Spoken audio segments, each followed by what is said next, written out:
Hello friends, आज के इस वीडियो में हम गेम थ्योरी का डोमिनेंट स्ट्रैटेजी क्या होता है इसके बारे में हम डिस्कस करने वाले हैं। लास्ट वीडियो में हमने देखा था कि ओलिगोपोली क्या होता है।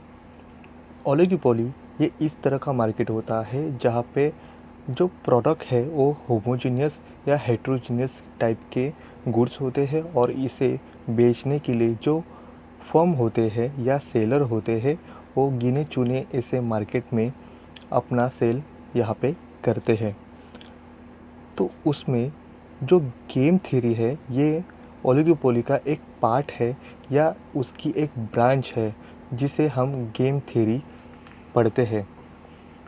ओलिगोपोली मार्केट में जो फर्म है वो अपनी स्ट्रैटेजी क्रिएट करते हैं और उनका जो मोटिव होता है वो मैक्सिमम प्रॉफिट कमाना होता है और इसके लिए वो जो रणनीति या स्ट्रैटेजी अपनाते हैं वो किस तरह की होती है ये समझने के लिए ये गेम थ्योरी डेवलप की गई थी। तो गेम थ्योरी के साथ हमें ये समझ में आता है जितने भी फर्म यहाँ पे अपना गुड्स या सर्विस यहाँ पे प्रोवाइड करते ही हैं या सेल करते हैं तो इसके पीछे वाली जो स्ट्रैटेजी है उस फर्म की क्या होती है और वो कौन सी स्ट्रैटेजी को अपनाते हैं और इसकी जो स्ट्रैटेजी है वो किस तरह से होगी इसे एक्सप्लेन करने के लिए गेम थ्योरी यहाँ पे इम्पोर्टेंट रोल निभाती है। आज के इस वीडियो में हम डोमिनेंट स्ट्रैटेजी क्या होगी और इसे किस तरह से वर्क करती है इससे हम समझेंगे। तो डोमिनेंट स्ट्रैटेजी ये होती है is the optimal choice of the player no matter what strategy the opponent player follow. इसका मतलब जो मार्केट में जितने भी यहाँ पे जो फर्म होते हैं या सेलर होते हैं उसमें से कोई भी अगर अगर हम मान लें कि मार्केट में अगर दो यहाँ पे फर्म है और उसमें से फर्म ए ने अगर कोई स्ट्रैटेजी अपनाई और बी ने अगर कोई स्ट्रैटेजी को एक्शन रिएक्शन कर दिया तो फर्म ए को उससे कुछ भी इफ़ेक्ट नहीं होगा और बी की जो स्ट्रैटेजी है उसकी कोई भी रिएक्शन से फर्म ए को यहाँ पे कुछ भी लॉस नहीं होगा और उस फर्म ए का जो स्ट्रैटेजी है वो वही फॉलो करेगा और जिससे उसको और भी प्रॉफिट होगा। तो इस जो कॉन्सेप्ट को डोमिनेंट स्ट्रैटेजी कहा जाता है। तो ये मीनिंग होता है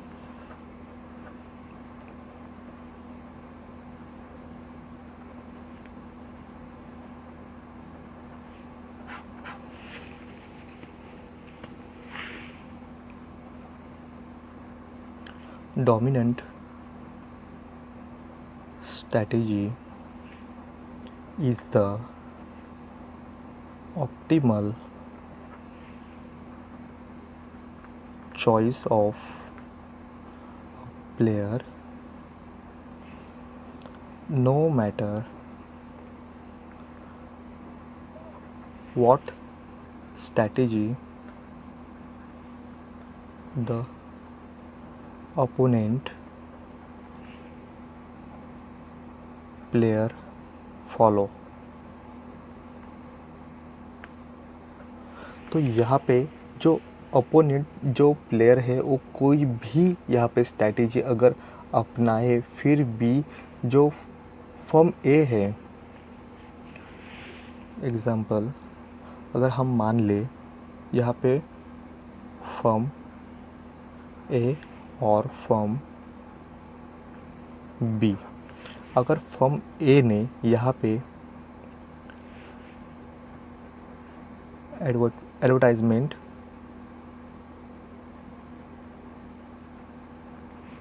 अगर ये अपनाया और इससे फर्म ए का जो प्रॉफिट बढ़ेगा और उससे मार्केट में जितने भी कस्टमर हैं ए के पास आएंगे और ये चेंजेस देख के फर्म बी क्या करेगा उसके पास दो ऑप्शन होंगे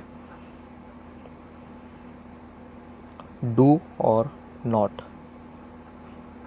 मीन्स उसको एक्शन करना या रिएक्शन करना, इस तरह का जो दो ऑप्शन है, एक तो करे या ना कुछ करे। तो इस तरह से अगर हम मान ले कि फॉर्म बी ने भी यहाँ पे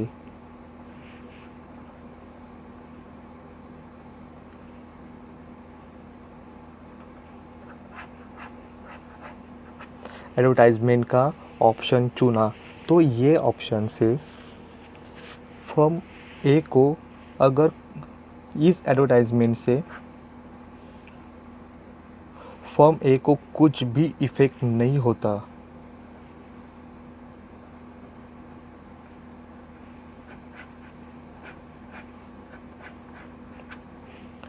तो ये कहलाता है फर्म ए के लिए डोमिनेंट स्ट्रैटेजी।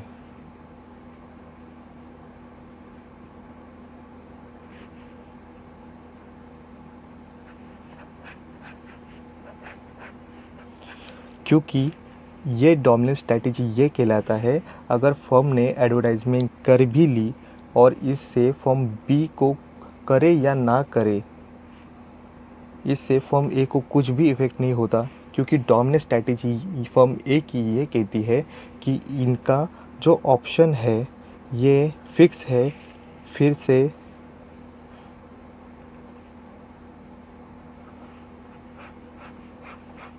एडवर्टाइजमेंट करने का। मीन्स फर्म ए के पास क्लियर ऑप्शन है या मार्केट की जितनी भी गहराई या कोई ब्रांड को फर्म ए पूरी डीपली पहचानता है कि बी किस हद तक जाएगा या कौन सी स्ट्रैटेजी अपनाएगा या करे या ना करे, इससे फर्म ए को कोई भी मैटर इफ़ेक्ट उसके सेलिंग पे नहीं कर पाएगा और इससे फर्म ए अपनी जो ऑप्शन है एडवर्टाइजमेंट करने का ये करता ही रहेगा और इससे भी उसका प्रॉफिट या इससे उसका जो सेलिंग है वो बढ़ती ही जाएगी और इससे फर्म ए को कुछ भी इफ़ेक्ट नहीं होता है फर्म बी के एक्शन या रिएक्शन करने या ना करने से।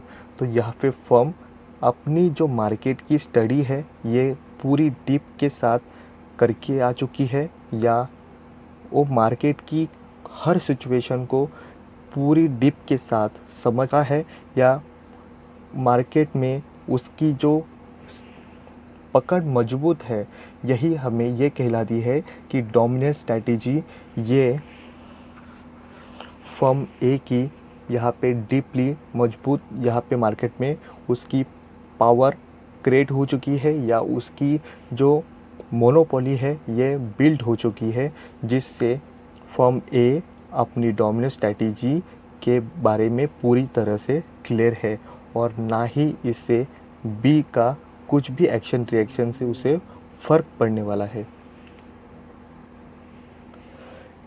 इस डोमिनेंट स्ट्रैटेजी को हम एग्ज़ाम्पल के साथ अगर क्लियर कर ले तो ये एग्ज़ाम्पल है जियो एंड एयरटेल या वोडाफोन। ये दोनों अगर एयरटेल ले या वोडाफोन ले, मार्केट के अंदर इन दोनों एक तरफ और जियो एक तरफ, इस तरह की जो सिचुएशन यहाँ पे क्रिएट होती है ये कहलाती है, जिस तरह से जियो मार्केट के अंदर जब आया उसने डोमिनेंट स्ट्रैटेजी अपनाई उसका जियो। उसने एक तो दिया डेटा, फ्री कॉलिंग,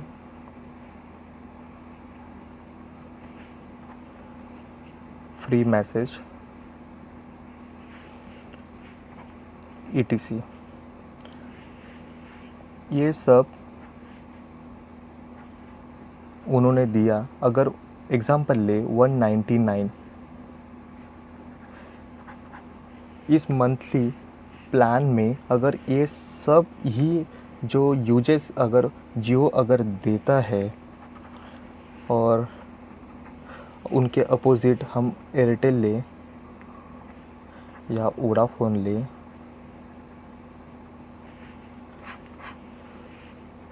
इनकी स्ट्रैटेजी अगर ये data, free calling, free message, ETC service अगर ये 299 देता है तो इसमें जो डिफरेंस है, यही डिफरेंस, क्योंकि मार्केट में जब जियो आया तब उसने डोमिनेंट स्ट्रैटेजी को ही फॉलो किया और इसकी वजह से ही मार्केट में अपनी जगह जगह बना सका और इसकी वजह से ही आज जियो की जो कस्टमर है वो बढ़ने की एक वजह है। और यही जियो और एयरटेल या वोडाफोन ये गेम थ्योरी में डोमिनेंट स्ट्रैटेजी का एक परफेक्ट एग्जाम्पल बन सका है।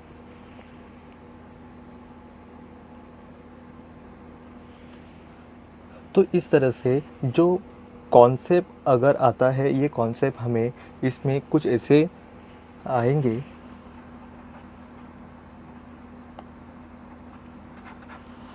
इसमें जो प्लेयर है ये होगा वो फर्म या वो सेलर जो डिसीजन मेकर होता है और किस तरह से अनसर्टेनिटी को ये फेस करता है और इससे ही उसे प्रॉफिट मिल पाएगा। सेकंड होता है स्ट्रैटेजी। ये स्ट्रैटेजी किस तरह से अपनाए और अपना प्रॉफिट कमाए, ये हर सेलर अपने अपोजिट जो कॉम्पिटिटर है इसके नज़र में रख के ही एक स्ट्रैटेजी क्रिएट करते हुए प्रॉफिट कमाता है। थर्ड है रिटर्न्स। ये रिटर्न्स कहता है कि जो उन्होंने अगर कुछ गुड्स बेचना है या उसमें जो स्ट्रैटेजी क्रिएट की है, जो रिस्क लिया है, इस रिस्क के बदले जो उन्हें रिटर्न्स में मिलता है वो मिलता है प्रॉफिट। फोर्थ कॉन्सेप्ट है cooperative games.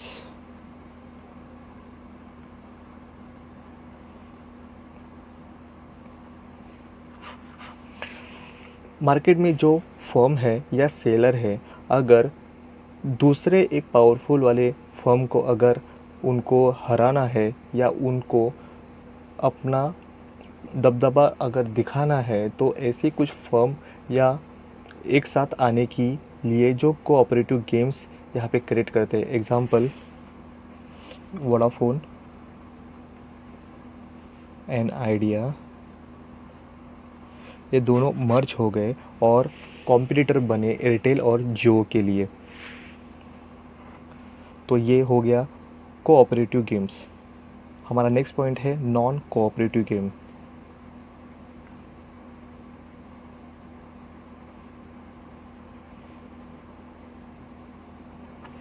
Non cooperative games इसे कहा जाएगा जिससे जितने भी सेलर है या जो फर्म है वो इंडिविजुअल अपनी स्ट्रैटेजी क्रिएट करते हैं जिससे अपनी डिसीजन खुद ब खुद लेने की जो कैपेसिटी रखते हैं उस फर्म को या वो मार्केट में नॉन कोऑपरेटिव गेम्स सिचुएशन होती है।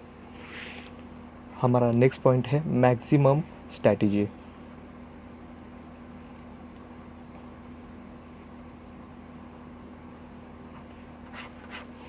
ये नैश इक्विलिब्रियम सिचुएशन हमें मिलती है। इसमें इस तरह की स्ट्रैटेजी मैक्सिमम किस तरह से की जाए या स्ट्रॉन्ग वाली जो स्ट्रैटेजी किस तरह से बिल्ड की जाए मार्केट के अंदर, ये नैश इक्विलिब्रियम हमें कहलाता है। तो यहाँ हम डोमिनेंट स्ट्रैटेजी यहाँ पे ऑफ मैट्रिक्स एक टेबल के साथ समझने की कोशिश करेंगे। यहाँ पे जो एक टेबल दिया है वो है एडवर्टाइजमेंट कॉस्ट। यहाँ पे हमने दो ऑप्शन लिए हैं, करे या ना करे, ये ऑप्शन है एडवर्टाइजमेंट कॉस्ट। जो अपनी प्रोडक्ट बेचने के लिए जो सेलिंग कॉस्ट आता है, या एडवर्टाइजमेंट कॉस्ट जहाँ पे ये मिलता है, ये करे या ना करे, ये दो ऑप्शन दोनों हमने यहाँ पे दो फर्म लिए हैं, फर्म जियो, फर्म एयरटेल। हर किसी के पास दो ऑप्शन है।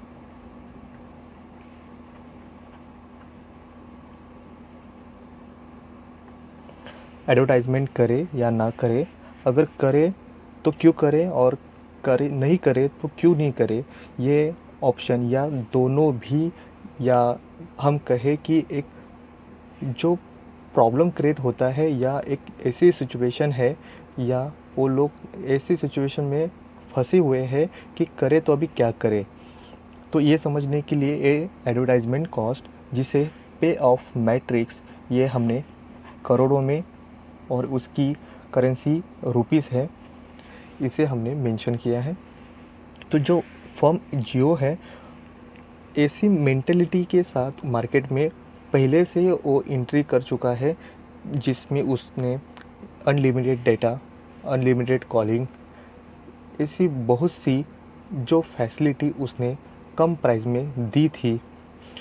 तो इसको और भी बढ़ाने के लिए, या कॉम्पिटिटर यहाँ पे हमने एयरटेल लिया है, जिसे मार्केट के अंदर रह के भी जियो किस तरह से फॉर्म में आ जाए, इसे बिल्ड करने के लिए जियो अपनी एक डोमिनेंट स्ट्रैटेजी बना चुका है, जो अपनी एक जो प्ले ऑफ है वो खेल चुका है। और उसके बाद एयरटेल को अपनी कस्टमर को बचाने के लिए, जियो से टफ फाइट करने के लिए कुछ एडवर्टाइजमेंट भी करना पड़ेगा या नहीं करना पड़ेगा। तो करे तो एयरटेल क्या करे, इससे जियो को कुछ भी फ़र्क नहीं पड़ रहा है। उसने अपनी स्ट्रैटेजी चुन चुका है, या उसने डोमिनेट स्ट्रैटेजी बना चुका है। एयरटेल उसे एक्शन या रिएक्शन दे या ना दे, उसकी माइंड में एक फोकस यहाँ पे बन चुका है कि उसको आगे जाके फिर से एडवर्टाइजमेंट अपनी स्ट्रैटेजी बिल्ड करनी है या बनानी है। तो इसमें यहाँ पे जो जियो का हमने ब्लैक इंक से जो इंडिकेटेड करता है, जो फर्स्ट नंबर है वो जियो के बारे में बता रहा है, और जो रेड में है वो एयरटेल के बारे में इंडिकेट करता है। तो यहाँ पे दोनों के पास दो दो ऑप्शन है, एडवर्टाइजमेंट करे, डू और नॉट। तो अगर हम मान ले जियो यहाँ पे एडवर्टाइजमेंट करना चाहता है, तो अगर उसने की और एयरटेल भी करना चाहता है,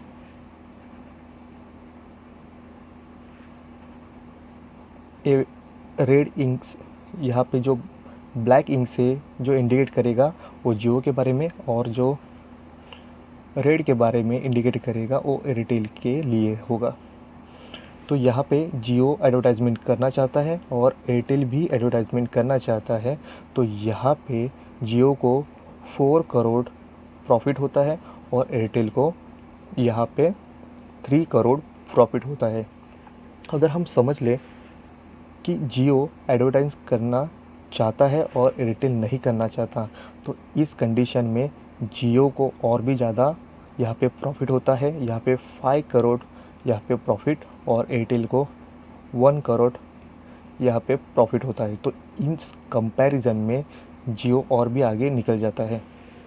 अगर उसके अपोजिट हम मान ले, यहाँ पे एयरटेल यहाँ पे एडवर्टाइजमेंट करना चाहता है, तो इससे एयरटेल ने एडवर्टाइजमेंट यहाँ पे की, और अगर जियो यहाँ पे नहीं करना चाहता, तो उसने अगर एडवर्टाइजमेंट नहीं की, तो यहाँ पे एयरटेल आगे निकल जाता है और यहाँ पे जियो को लॉस हो जाता है।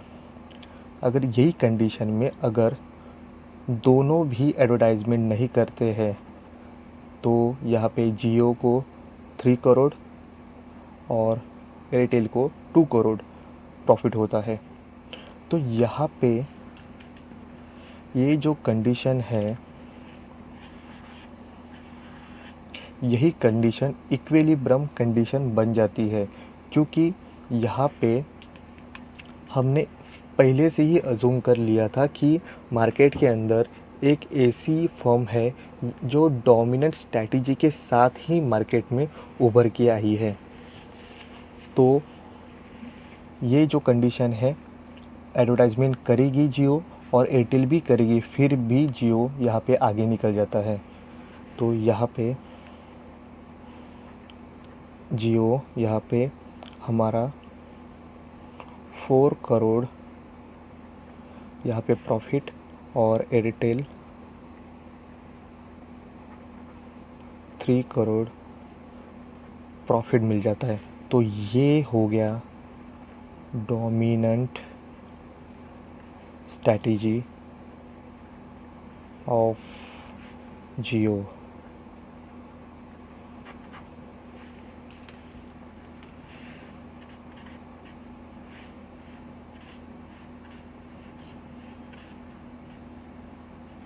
तो ये डोमिनेंट स्ट्रैटेजी जियो की बनी है, जो मार्केट में एक प्रॉफिट मिलने के लिए ही यहाँ पे उभर के आई है, और उसका जो टारगेट है वही एक सिर्फ है यहाँ पे प्रॉफिट कमाना। और जो पहले से मार्केट के अंदर जो प्रोडक्ट को बेच रही है, एयरटेल हो या वोडाफोन हो, उसको पीछे करके मार्केट में अपनी एक जगह बनानी वाली जो फर्म बन जाती है, उसे डोमिनेंट स्ट्रैटेजी किस तरह से बिल्ड होती है, ये हमने एग्जांपल जियो के साथ समझा है। तो आज का ये डोमिनेंट स्ट्रैटेजी का ये वीडियो है, इसके लिए बस इतना ही। Thank you.